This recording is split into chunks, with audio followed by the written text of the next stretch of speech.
الخير، ازيكم عاملين ايه؟ يا رب تكونوا بألف صحة وبألف خير. النهارده حبيت اشارك معاكم غدانا البسيط. عملت طبق فشة سهل جدا ومكرونة ولونها الأحمر دوت، عاملاها زي بتاعة المحلات بالظبط. وطبق سلطة خضراء، خيار مع سلطة مع جرجير مع طماطم. طبق جميل ولذيذ. يلا مع بعض نشوف هنعمله ازاي. وهي الفشة بتاعتي غسلها كذا مرة لغاية ما شفتش المية بتاعتها. معروفة ان الفشة بتبقى دمها كتير، غسلها كذا مرة لغاية ما المية بتاعتها هي بقت جميلة. تكون المية بتاعتي بتغلي، اول ما تغلي ابتدي احطها، بس اول مرة اغيرها، اول مية هقلبها وبعد كده هو تحط مية نظيفة. يلا مع بعض نشوف هنعملها ازاي. وهي اتسلقت معايا زي ما انت شايفة، والشوربة بتاعتها طبعا مش بستخدمها، بس هي زي الفل. وهو قلت اعمل جنب منها طبق مكرونة اهي، قلت كيس اهو، كيس مكرونة اهو.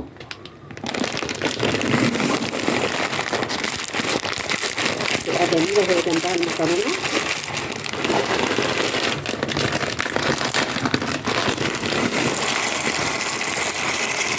وهي بعد ما سلقتها كلها بالشكل دوت، اهي اتسلقت اهي وبقت جميلة. والمكرونة سلقتها،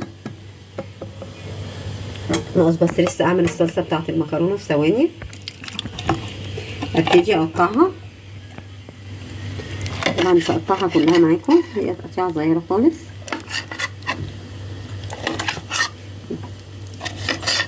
اي تقطيعة تحبيها عادي خالص اهو. هقطعها كلها كده اهو بالشكل دوت، ونرجع مع بعض. بعد ما ضفت معلقتين سمنة كده كبار، الحاجات دي بتبقى عايزة سمنة بلدي. ابتدي انزل بالحاجات دي الاول، عشان لو كان فيها دهون ولا حاجة تسيح مع السمنة.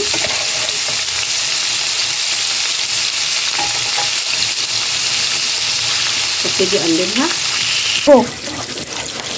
وهي بعد ما عملتها وابتدت الدهون تسيح معاها، انزل بالفلفل والثومه واديها تقلبتين كده اهو، بحس ريحه الثومه كده اهو تطلع كده اهو. ابتدي اقلب فيها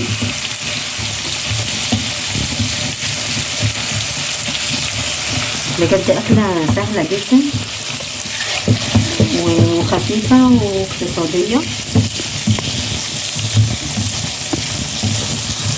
ابتدي اقلبها كده اهو 5 دقايق واول ما دبت شوية ابتدي انزل بالفشة بتاعتي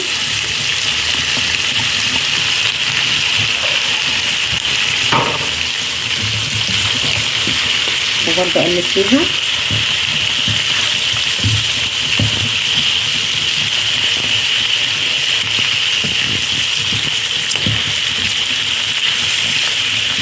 اهو زي ما انت شايفه كده اهو 10 دقايق على النار متوسط كتير. اكون محضره البهارات بتاعتي، دي مش محتاجه الا فلفل اسود وملح. انت عايزه بقى تضيفي بهارات تانية، بس انا مش بحط لها الا الاتنين دول وبس. والبهارات بتاعتي فلفل اسود وملح زي ما قلت لك، ما بحطش اكتر من كده. على النار اهي، حطيتها على النار، حطيت شويه زيت. هتيجي مع بعض دلوقتي نعمل الصلصه بتاعت المكرونه. طبعا دي مكرونه سهله جدا، بس قلت اعمل معاكم غدانا البسيط. اول ما تحمر انزل بالطماطم على طول. هوريكم اخر مرحله هتبقى ازاي. وابتدي بقى انزل بمعلقه ثوم معاها، هي كده بتخلي الصلصه جميله جدا. فيها طعم جميل كده، ريحة الثوم.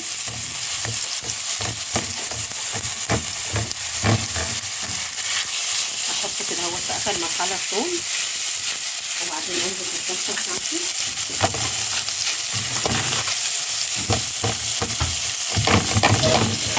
انا بس عايزة ريحة الثوم فيها، مش عايزة اكتر من كده. اهو هي ابتدت كلها تتبل مع بعضها.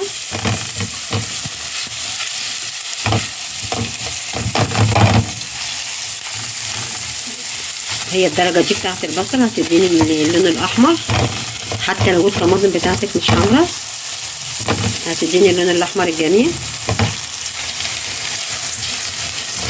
اهي كده هو تكون ايه، انزل بالشفشق بتاعي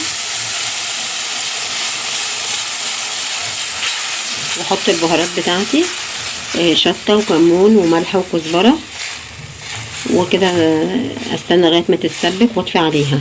المكرونة اتسبكت، ناقص بس ادربها، ناقص بقى اقطع طبق السلطة، وبكده الوجبة بتاعتي تكون خلصت.